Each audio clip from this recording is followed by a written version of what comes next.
시간에는 좋으신 하나님이라는 제목으로 지난 시간에 이어서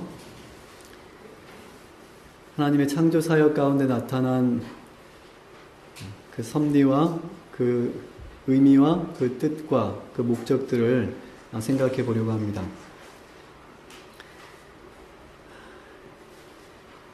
우리가 지난 안식일 야외 예배를 통해서 하나님께서 우리에게 얼마나 많은 복을 주셨는지 살펴보았습니다. 하나님께서 우리를 위해서 창조하시고 우리를 위해서 만드시고 우리를 위해서 허락하신 그 모든 것을 보시고 좋았다라고 말씀하셨습니다. 그리고 이 창조의 면류관이라고 말하는 우리 사람을 만드신 다음에는 심히 좋았다 이렇게 말씀하셨습니다. 그래서 이 세상은, 이 지구라는 별은, 그리고 지구라는 별의 주인인 사람은 정말 하나님께서 보시기에도 좋을 만큼 그렇게 아름답게 그렇게 창조하셨습니다. 정말 부족함이 없는 정말 완전함 가운데 거하시는 하나님께 좋았다고 한다면, 하나님께도 좋았다고 한다면 오늘 우리에게는 얼마나 좋아야 될까? 하나님도 너무 좋으셨는데 우리에게는 얼마나 좋은 것일까? 네, 그런 생각에 깊이 잠기다 보면 정말 우리 하나님 정말 좋으신 하나님이다. 네, 이렇게 고백할 수밖에 없습니다. 정말 이 지구라는 이 별, 이 모든 천연계와 모든 사물들은 우리의 기쁨과 우리의 행복을 위해서 정말 완전한 그리고 완벽한 그런 조건과 환경으로 하나님께서 만드셨고 창조하셨습니다.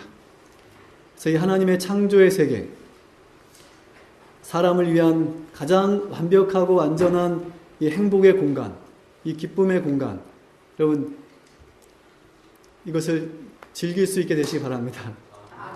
네. 네, 그림만 봐도 너무 즐겁지 않습니까? 그렇죠? 네.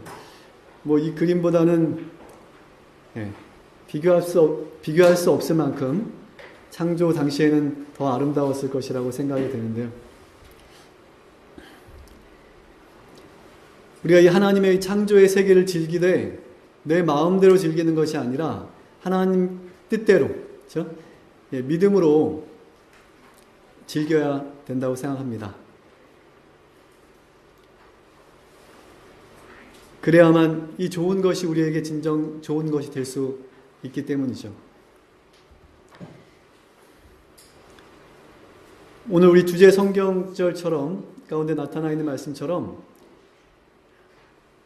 우리의 좋으신 하나님께서 이 세상을 창조하시고 사람을 창조하실 때 거할 수 있게 그렇게 창조하셨습니다. 그래서 하나님의 창조 사역은 모든 피조물들의 생명 유지와 그리고 단지 생명을 유지하는 것뿐만 아니라 정말 행복한 삶을 위한 그런 완벽한 환경과 질서에 따라 그렇게 창조하셨습니다.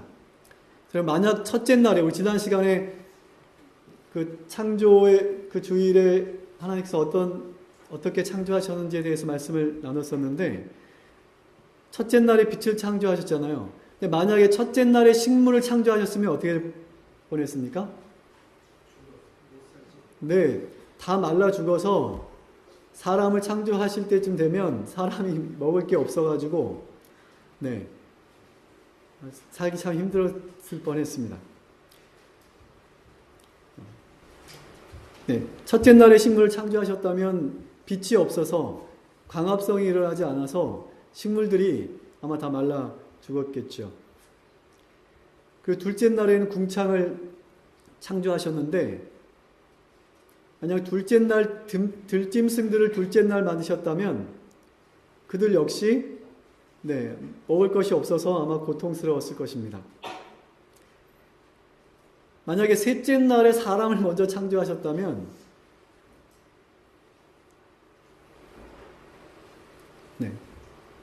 셋째 날에 이 식물들, 씨 맺는 채소와 열매 맺는 이 과일 나무들을 창조하셨는데 그거 창조하시기 전에 먼저 사람을 창조하셨다면 정말 사람도 어떻게 해요? 사람도 먹을 것이 없으니까 삶의 기쁨이 없으니까 아마 내가 자신이 존재한 거에 대해서 하나님의 창조 사역에 대해서 의문을 가지고 또는 자신의 존재에서 비관하고 아마 우울하고 슬픈 나날들을 보내게 되었을 것입니다.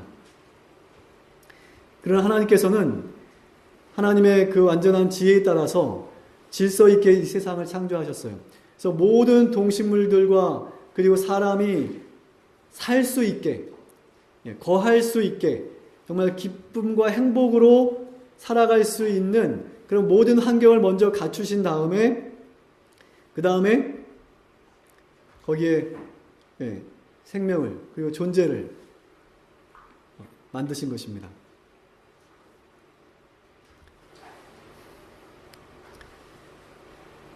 그래서 남자와 여자가 결혼을 하죠. 근데 결혼을 먼저 하나요? 아니면 신혼집을 먼저 준비하나요? 결혼을 먼저 하고 신혼집 준비하나요? 그렇게 하는 분들이 있으면 이상하다고 아마 손가락질 당할지 모르겠어요. 먼저 신랑 신부가 거할 수 있는, 살 수 있는 기쁨과 행복으로 함께 살아갈 수 있는 그런 이 신혼집을 먼저 다 준비하죠. 집도 준비하고 냉장고, 세탁기, 이불 옷부터 해서 기본적인 모든 것들을 다 세팅해 놓은 다음에 그 다음에 이제 결혼식을 하고 그 다음에 입주를 하고 그렇게 하는 거 아니겠습니까? 그와 같이 하나님께서도 이 세상을 창조하실 때 질서에 따라서 가장 최선의 방법으로 창조 사역을 하셨어요. 그래서 생명체가 살아갈 수 있는 그 환경을 먼저 만드시고 그리고 순서대로 그 생명체들도 순서대로 만드셨어요. 그리고 마지막에 사람을 만드시고 그리고 그 창조 사역을 마치시고 그 다음엔 입주 예배를 드렸죠. 그게 무슨 날이에요? 입주 예배 드린 날? 지구 창조를 기념해서 입주 예배 드린 날이 언제요? 안식일이에요. 이 지구의 주인인 이 사람이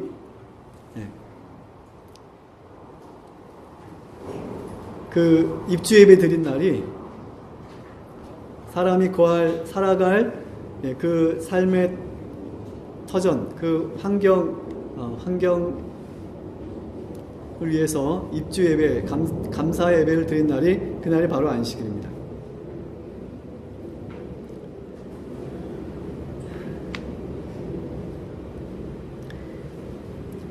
하나님께서는 정말 이 모든 것을 우리를 위해서 창조하실 때 정말 사람이 거할 수 있게, 살아갈 수 있게 그렇게 창조해 주셨습니다. 무엇보다도 정말 흙 같았던 흙이었던 우리에게 하나님의 그 생기와 생명을 우리에게 공급하셔서 살아 움직이는 전인적인 존재, 완전한 존재, 하나님의 형상과 모양을 드러내는 그런 귀한 존재로 하나님께서 우리를 창조하셨습니다. 근데 그렇게 귀한 존재인데 하나님의 형상과 모양, 하나님의 품성을 드러내는 그런 귀한 존재인데 왜 이 존재를 만드실 때 우리가 생각할 땐 정말 무가치한, 가치 없는 것 같은 흙으로 창조하셨을까요? 금으로 창조하셨으면 좋았을 텐데, 다이아몬드로 창조하셨으면 좋았을 텐데, 그 발의 체인은 가치 없는 것 같은 그 흙으로 사람을 만드셨네요. 왜 그렇게 만드셨을까요? 왜 흙으로 만드셨을까요?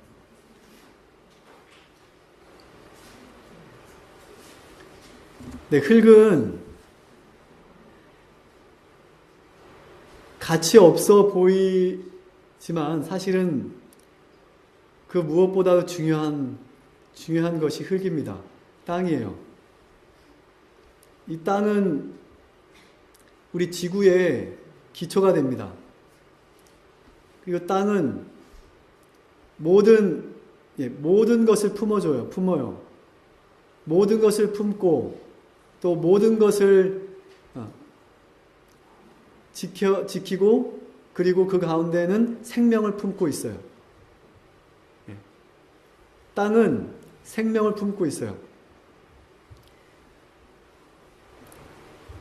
하나님께서 다이아몬드로 사람을 만들지 않은 것은 사람이 보는 이 가치 기준이 하나님께서 보시는 가치 기준과 너무 다른 것 같아요. 하나님께서는 흙을 더 가치 있게 보셨어요. 왜냐하면 흙은 우리 사람의 삶의 이 터전이 되고 또 이 흙은 무가치해 보이지만 그 안에 생명을 품고 있고 사람과 모든 존재들이 다 이 흙에서 비롯되었어요. 창세기 2장 7절에 보면 사람을 지으실 때 흙으로 지으셨고 창세기 2장 19절에 보면 각종 들짐승과 각종 새들도 흙으로 지으셨다 말씀하셔요. 다시 말해 모든 생명들이 다 이 흙에서부터 비롯된 것을 알 수가 있습니다. 다이아몬드는 아름다워 보일지는 모르지만 거기엔 생명이 없어요. 그러나 흙에는 생명이 있습니다. 물론 하나님께서 그 흙 가운데 그러한 비밀을 숨겨 놓으신 거죠. 그래서 하나님께서 보실 때는 우리가 무가치하게 생각하는 이 흙이 하나님께 보실 때는 최고의 재료가 된 것입니다. 생명을 위한 최고의 재료가 된 것입니다. 그리고 하나님께서 우리를 흙으로 창조하신 것은 다이아몬드를 창조하지 않으시고 에메랄드를 창조하지 않으시고 흙으로 창조하신 것은 우리 존재 자체가 가치 있는 존재가 아니라고 하는 것 사실은. 어떻게 보면 흙처럼 무가치한 존재였다고 하는 거죠. 우리의 보기에. 그래서 만약에 하나님께서 다이아몬드로 우리를 창조하셨다면 내 원래 이 본질이 다이아몬드니까 그러니까 나는 소중하고 귀한 존재야. 뭐 이렇게 또 교만할 수도 있지 않았을까요? 근데 흙으로 창조하심으로 우리 하나님 앞에서 겸손할 수 있는 마음, 하나님을 인정하지 않고 하나님의 창조의 능력을 믿지 않는다면 우리는 흙과 같은 존재라고 하는 사실을 항상 기억하도록 하시기 위해서 항상 겸손하고 하나님 앞에 자신을 낮추고 그리고 그러므로 우리 안에 진정한 생명을 우리 안에서 만들어가는 그러한 삶을 살아가도록 그래서 아마 하나님께서 우리를 흙으로 창조하신 거 아닌가.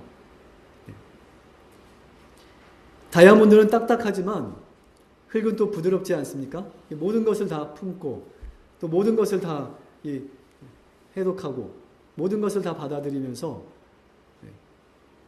그래서 그것들을 변화시켜 나가고 그리고 생명을 만들어내고 하는 것이 흙의 역할입니다. 그래서 우리에게 정말 냉랭하고 딱딱한, 어떻게 겉으로 볼 때는 아름답고 빛나 보이는지 모르지만 정말 냉랭하고 딱딱한, 정말 바늘로 찔러도 피 한 방울 안 나올 것 같은 그런 냉혈인이 아니라 정말 부드러운, 모든 것을 다 받아들이고 포용하고 수용하여서 생명으로 돌려주는 그러한 삶을 살라고 우리를 흙으로 그렇게 창조하신 것이 아닌가, 그런 생각을 해보게 됩니다. 분명한 것은 우리가 하나님을 인정하지 않으면, 하나님의 창조 사역을 믿지 않으면 우리는 흙에 지나지 않는다고 하는 것을 우리 인정할 수밖에 없습니다. 지금은 우리가 정말 하나님의 형상과 모양대로 창조되어서 완전한 존재, 그리고 아름다운 존재로 지금 호흡하고 살아가고 있는 것 같지만, 우리가 이 호흡이 한순간에 멈추면 우리는 흙으로 돌아갈 수밖에 없는, 흙에 지나지 않는 그런 존재라고 하는 사실을 깊이 인식할 필요가 있습니다. 그러므로 우리는 한순간도 하나님과 연결되어 살지 않고는, 하나님과 연결되어 있지 않고는 우리는 연약하고 불완전한 무가치한 존재라고 하는 것 사실을 고백할 수밖에 없고, 그러므로 우리는 하나님을 전적으로 의지함으로, 또 하나님께 나아감으로 하나님께 주시는 진정한 참된 생명, 그 참된 삶을 향해서 나아갈 수가 있게 되는 것입니다.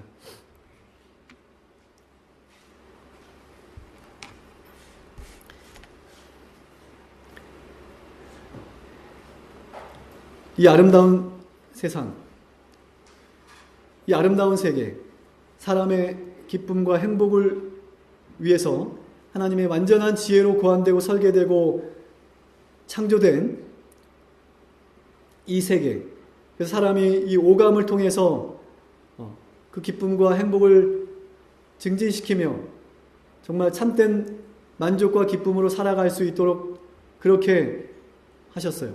그리고 이 창조의 이 시스템은 스탑된 시스템이 아닙니다. 창조 6일 동안 하나님께 세상을 창조하셨는데 그 6일 사역으로 끝난 것이 아니고 멈춘 것이 아니라, 이 지구의 주인인 사람이 어떻게 이 하나님께 창조하신 이 세계를, 또 이 창조물들을 어떻게 관리하느냐에 따라서 이것이 더 발전되고 더 아름답게 발전될 수 있는 그런 살아있는 시스템으로 만드셨어요.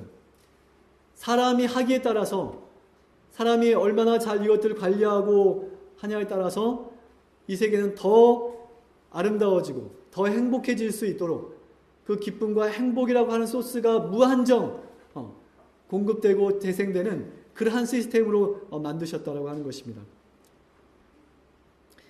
그래서 만약에 정말 사람이 죄를 짓지 않았다면, 하나님의 창조의 질서에 따라서 어긋나지 않는 그런 삶을 살았다면 아마 우리가 지금 살고 있는 이 세상은 더 아름다운 세상이 되었을 것이고 더 살기 좋은 세상이 되었을 것입니다.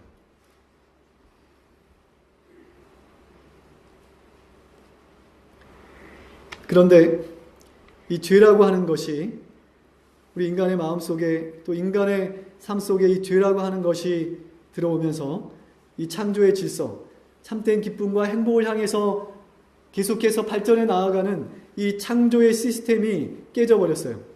이 창조의 질서가 깨져버렸어요. 우리 인간의 역사는, 우리 인간의 물질 문명의 역사는 우리 하나님의 창조의 질서, 이 생명의 질서를 역행해 가고 있습니다. 이것이 사람이 병들고 불행해질 수밖에 없는 이유예요.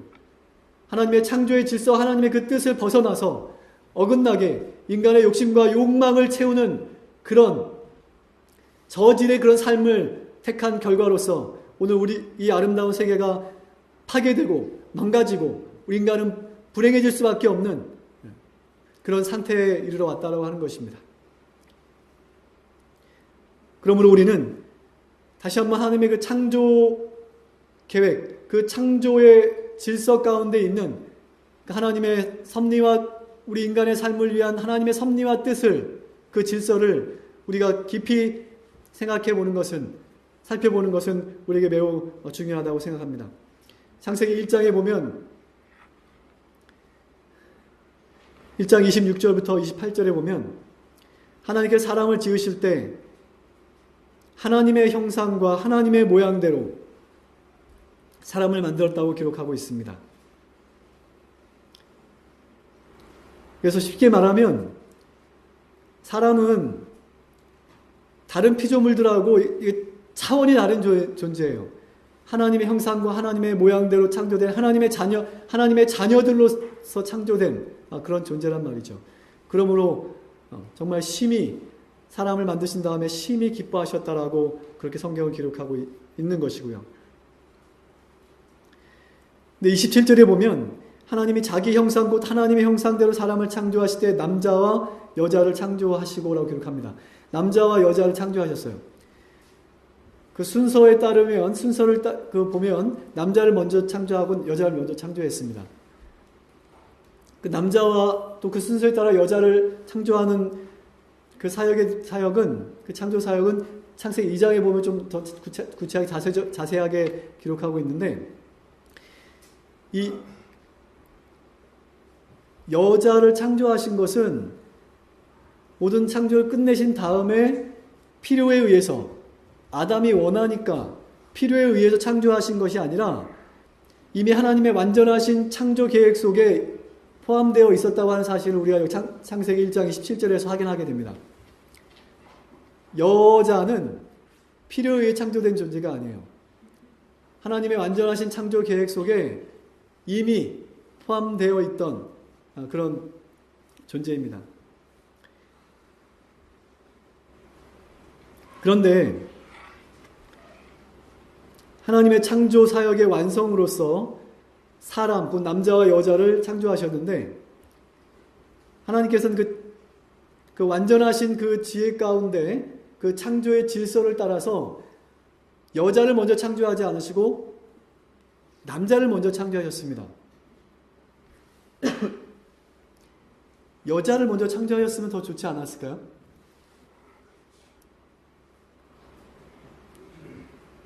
왜 남자를 먼저 창조하셨을까요? 남자가 더 훌륭하고 가치 있어서 남자를 먼저 창조하신 걸까요? 어떤 분이 이런 얘기를 하더라고요. 하나님께서 남자를 먼저 창조하신 것은 만약에 여자를 먼저 창조하셨다면 하나님께서 남자를 창조하실 때 이 여자분들은 좀 죄송하지만 말이 많잖아요. 그러니까 남자를 창조하실 때 온갖 것을 다 간섭하면서 이거는 더 길게 해주시고 이건 더 크게 해주시고 하여튼 이렇게 간섭을 해서 하나님의 창조 사역에 지장이 생길까봐 그래서 여자를 먼저 창조 안 하시고 여자를 잘 이렇게 리드할 수 있는 남자를 먼저 창조하셨다. 뭐 이렇게 또 엉뚱한 얘기를 하시는 분이 계신데 하나님께서 남자와 여자를 창조하시되 그 창조의 질서에 따라 남자를 먼저 창조하셨습니다.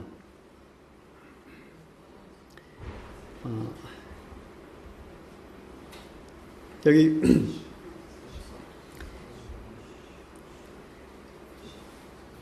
여자는요 히브리어로 이사라고 하고 남자는 히브리어로 이쉬라고 합니다. 근데 이사라고 하는 이 말은 그 히브리어 원어, 성경 원어는 여자라는 말인데 그 뜻은 남자에게서 취향을 받았다 이런 뜻입니다. 그래서 그 원어를 살펴보면 남자는 뭐라고 해? 이쉬라는 그 원어가 이쉬로 되어 있는데 여자는 이사로 되어 있고요. 이 이사라고 하는 단어는 이쉬에서 파생된 단어입니다. 그래서 여자는 본질적으로 남자에게서 비롯된 존재예요. 그러니까 남자를 통해서 존재하게 되어 있습니다. 남자가 없다면 여자도 별 의미와 가치를 잃어버리는 것입니다. 하나님께 그렇게 창조하셨어요.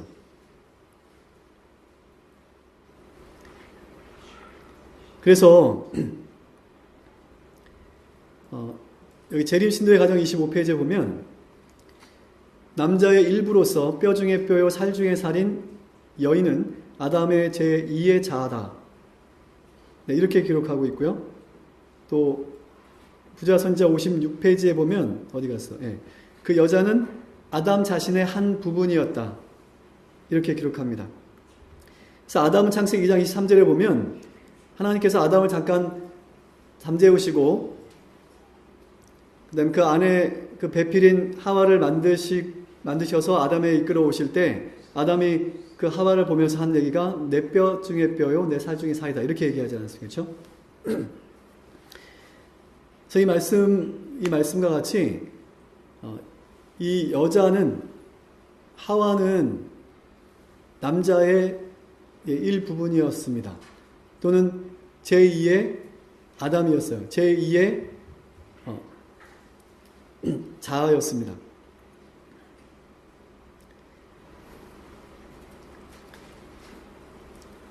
그래서 이 남자와 여자는 서로 함께 있어야만, 함께 존재해야만, 함께 연합되어야만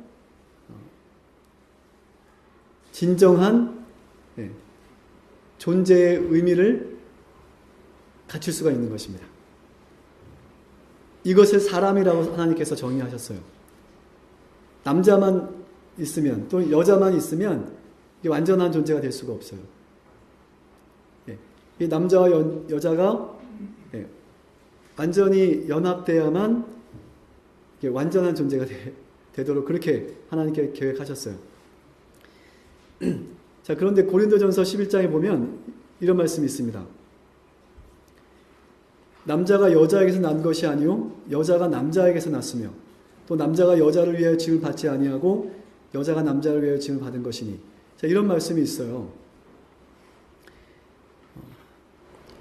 그래서 여자가 남자에게서 났다. 여자가 남자를 위해 지금 받았다. 네, 이런 말씀이 있습니다. 근데 이것만 보면 뭐 여자는 남자에 비해서는 뭐 별 볼 일 없는 존재 같이 생각될 수 있지만 그 다음 말씀 보셔야 돼요. 성경은 전체 문맥 전체를 보셔야 돼요. 그래서 11절에 보면 그러나 주 안에는 남자 없이 여자만 있지 않고 여자 없이 남자만 있지 않다. 뭐라고요? 남자 없이 여자만 있지 않고 여자 없이 남자만 있지 않아요. 그래서 남자는 뭐 잘난 척할 이유가 없어요. 여자가 없으면 남자는 별 볼 일 없는 존재가 돼버려요.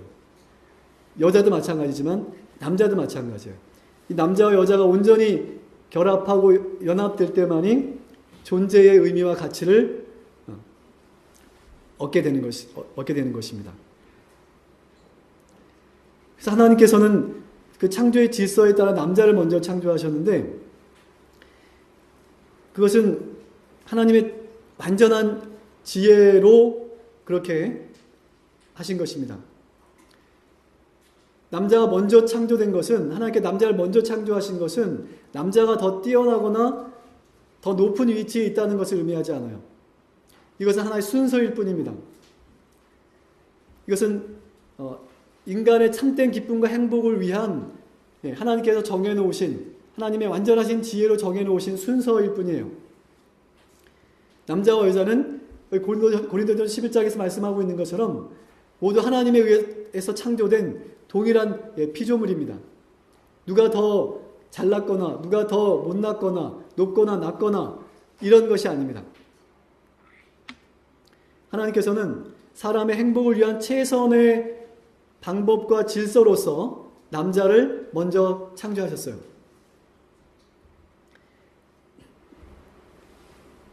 그래서 남자가 먼저 창조된 것은 사람은 하나님으로부터 창조되었을 뿐만 아니라 또 하나님을 의존하여 살아가도록 그리고 사람이 하나님을 의존하여 살아가야만 그 삶이 잘못되지 않고 또 참된 행복을 향해서 살아갈 수 있도록 그렇게 창조하신 것처럼 그와 마찬가지로 남자와 여자를 창조하실 때 남자를 먼저 창조하신 것은 여자는 신체적으로 그리고 정서적으로 감성적으로 모든 면에서 남자에 의존되어 살도록 그렇게 계획하셨는데 그것은 이 부부 관계를 더 큰 애정과 사랑과 행복으로 이끌어 갈 수 있도록 계획하신 하나님의 섭리고 하나님의 지혜입니다. 그래서 이 부부가 서로의 필요를 느끼고 서로를 이렇게 의존할 때만이 진정한 기쁨과 행복을 누릴 수 있는데, 그렇게 만들기 위해서, 이건 그 하나의 시스템으로서 그렇게 되게 하시기 위해서 남자에게서 여자를 창조하신 것입니다. 남자 따로 여자 따로 창조하실 수 있었지만 굳이 남자의 갈비뼈를, 아담을 재우시고 갈비뼈를 이렇게 마취시키셔가지고 그 갈비뼈를 떼어내서 여자를 만드신 것은, 이게 운명적으로 남자와 여자는 서로 이렇게, 특별히 여자는 남자를 이렇게 의존하도록,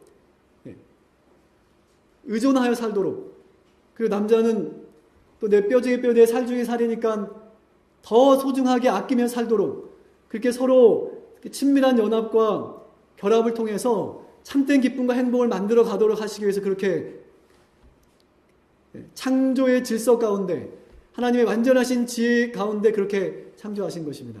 남자가 뭐 더 훌륭하고 잘나서 남자를 먼저 창조하신 것이 아니고, 여자들이 말이 많고 참견을 잘해서 나중에 창조하신 거 아니고, 네. 무엇을 위해서요? 인간의 진정한 기쁨과 행복을 위해서 그렇게 하신 것입니다. 부자선지서 46페이지에 보면, 하와는 아담의 옆구리에서 취한 갈빗대로 지음을 받았다. 그것은 여자가 머리가 되어 남자를 지배하거나 열등한 존재로 마구 짓밟힘을 당해서는 안 될 것이라는 것과 동등한 자로서 그의 곁에 서서 그의 사랑과 보호를 받아야 한다는 것을 의미한다. 하나님 앞에서 남자와 여자는 동등한 존재입니다. 그 창조의 순서가 다르지만, 그것은 결코 어떤 지위나 어떤 높낮이나 또 그 가치를 평가하는 기준이 아니라 우리의 삶의 진정한 행복을 만들어가기 위한 그런 시스템으로 그렇게 하신 것이고요. 기본적으로 하나님 앞에 동등한 존재라고 하는 것입니다. 이렇게 해서 남자와 여자가 창조되었고, 이 남자와 여자는 둘이 한 몸이 되었다. 성경은 그렇게 기록하죠.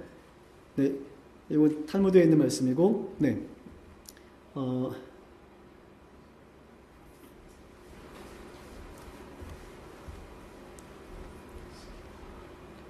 창세기 2장 21절에 보면, 여호와 하나님이 아담을 깊이 잠들게 하시니 잠들매 그가 그 갈빗대 하나를 취하고 살로 대신 채우시고, 여호와 하나님이 아담에게 취하신 그 갈빗대로 여자를 만드시고 그를 아담에게로 이끌어 오시니, 아담이 가로되 이는 내 뼈 중에 뼈요 살 중에 살이라. 이것을 남자에게서 취하였은즉 여자라 칭하리라 하니라.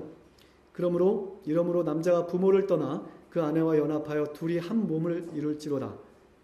아담과 그 아내 두 사람이 벌거벗었으나 부끄러워하지 아니하니라. 그래서 아담과 하와는 이게 원래 다른 존재였는데 만나서 하나가 된 그런 관계가 아니에요. 우리가 앞에서 확인했지만 아담과 하와, 남자와 여자는 원래 본질적으로 하나였어요. 네? 이쏴는 이슈에서 파생된 단어라고 그랬죠. 그리고 하나님의 창조의 섭리 가운데도 보면 남자의 갈비뼈로 여자는 지음을 받았어요. 다시 말하면 이 갈비뼈로 창조된 이 여자 하와는 사실 누구였어요? 아담의 일부가 아담의 제2의 자신이었고, 사실 아담과 하나였어요. 사실은 한 몸이었어요. 맞죠? 이게 원래 두 사람이 아니고 원래부터 근본적으로 하나였어요. 한 사람이 두 사람이 된 것입니다. 그 두 사람이 하나 되는 것이 아니라, 오늘이 5월 21일 부부의 날이라고, 두 사람이 하나 된다고 해서 부부의 날이라고 그러는데, 두 사람이 하나가 아니고 원래 하나였어요. 아담과 하와는, 남자와 여자는. 하나님의 창조의 질서 가운데 본래 하나였다니까, 본래. 남이 아니었어요. 네. 자신이었어요, 자신.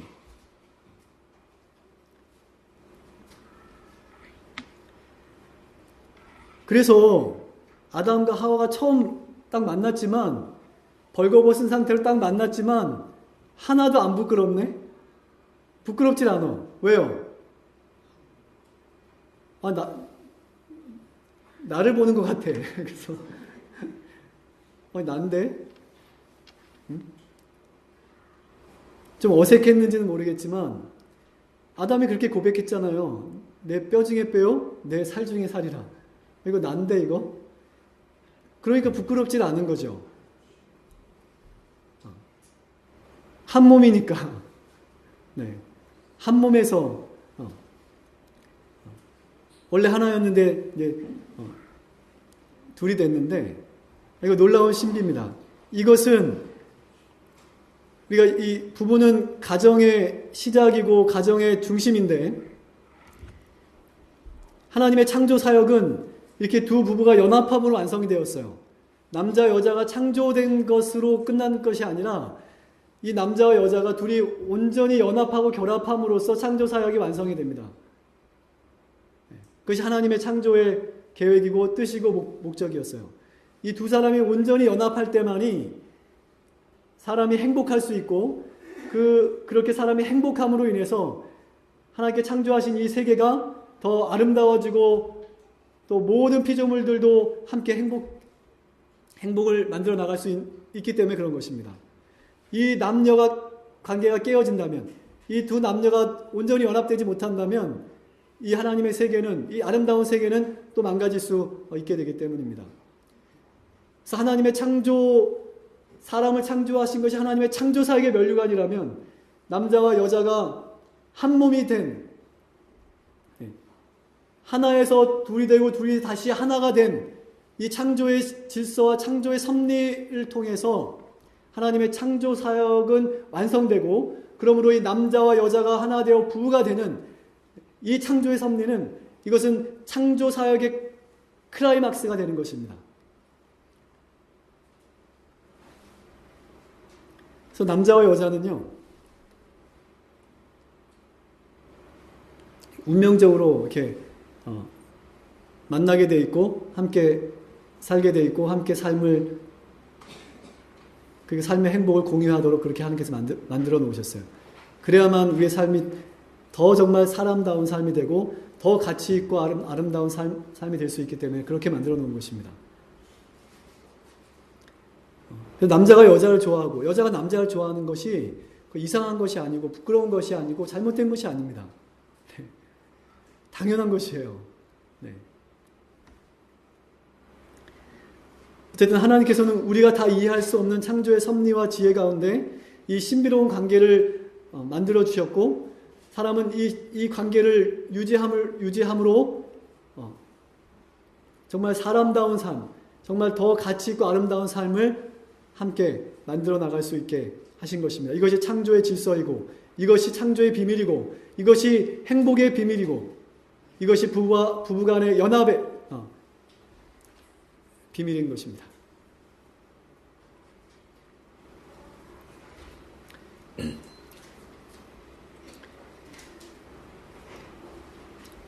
이 부부는 가정의 기초가 되고, 가정의 시작이 되고, 가정의 중심이 됩니다. 그러므로 우리 부부가 정말 하나님의 창조의 질서에 나타나 있는 대로 정말 온전히 연합해야 돼요. 남처럼 생각하면 안 되고, 정말 내 자신처럼 생각해서 그렇게 서로 사랑하고 연합할 때 이 가정을 통해서 하나님의 뜻이 드러나게 되고, 이 가정을 통해서 하나님의 세계가 더 행복해지고 아름다워지는 그런 놀라운 창조의 질서를 하나님께서 이 가정을 통해서 보고 계획하시고, 그러므로 심히 좋아하셨던 것입니다. 오늘 우리의 삶이, 또 오늘 우리의 부부의 관계가, 또 오늘 우리의 가정이 정말 하나님의 그 창조의 질서 가운데 놓여져 있는지 다시 한번 돌아보시고, 우리 가정이 행복해야만 우리 교회가 행복할 수 있습니다. 우리 가정들을 돌아보시고 내 제2의 자신인 내 아내와 남편들을 돌아보시고 그리고 우리 가정이 행복함으로 하나님의 뜻 가운데 행복함으로 창조의 질서 가운데 행복함으로 또 우리 교회도 행복하고 그리고 하나님께서 우리에게 창조의 질서를 통해서 우리에게 주신 이 참된 기쁨과 행복을 모르는 알지 못하는 많은 사람들에게 전할 수 있는 하늘의 메신저들로서 오늘 우리에게 주어진 삶을 믿음으로 살아가는 우리 모두가 되시기를 바라면서 말씀을 마치겠습니다. 기도하시겠습니다. 하나님 아버지, 하나님의 그 창조의 질서와 그 능력과 그 하나님의 지혜 가운데 우리를 존재하게 하시고 단지 우리를 존재하게 하실 뿐만 아니라 우리로 거하게 정말 살만하게 정말 기쁨과 행복 가운데서 하나님께서 계획하시고 뜻하신 그 행복과 기쁨 가운데 살아가도록 우리를 존재하게 하시니 참으로 감사합니다. 우리가 하나님의 뜻과 계획과 섭리 가운데 우리 자신을 하나님께 드리고 또 믿음으로 또 사랑으로 부부가 연합되고 우리 가정이 하나가 되어서 주님의 그 놀라우신 창조의 뜻을 계획을 목적을 성취해가는 이루어가는 그런 하나님의 자녀들 될 수 있도록 이 시간 복의 복을 허락해 주시옵기를 바라오며 사랑이 많으신 예수님의 이름으로 간절히 기도합니다.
이제는 우리 하나님의 놀라우신 사랑과 우리 예수 그리스도의 십자가의 다함 없는 은혜와 우리 성령님의 감동 감화하심과 교통하심이 사랑하는 모든 태장교회 믿음의 가족들의 삶 속에 함께 하시기를 우리 아버지와 아들과 성령의 은혜가 우리 모두에게 영원토록 함께 할지어다. 아멘.